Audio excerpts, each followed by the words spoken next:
Sarıya dönmeden gel, iş diyorsun, güç diyorsun.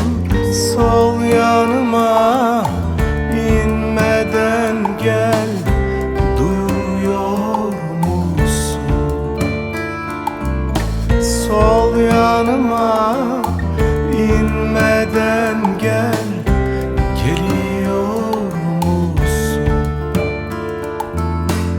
hasret bana, tenhalar bana.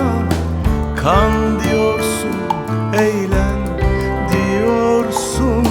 Kaç mevsim geçti, önümüzden soluyor musun? Kaç mevsim geçti, önümüzden soluyor musun?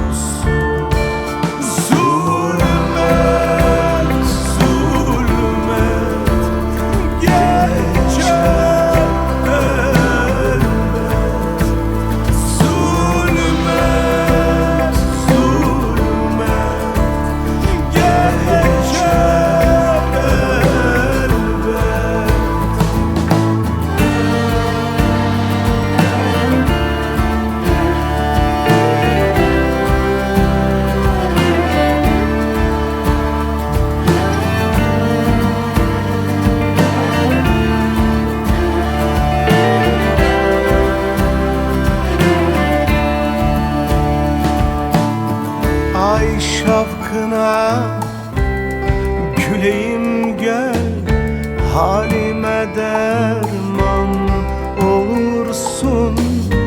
Kabanımda solmuş güller, gülüyor musun? Kabanımda solmuş güller, kokluyor musun? Hasret bana, tenhalar bana. Kan diyorsun, eğlen diyorsun.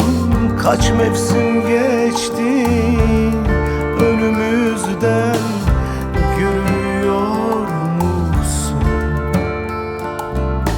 Kaç mevsim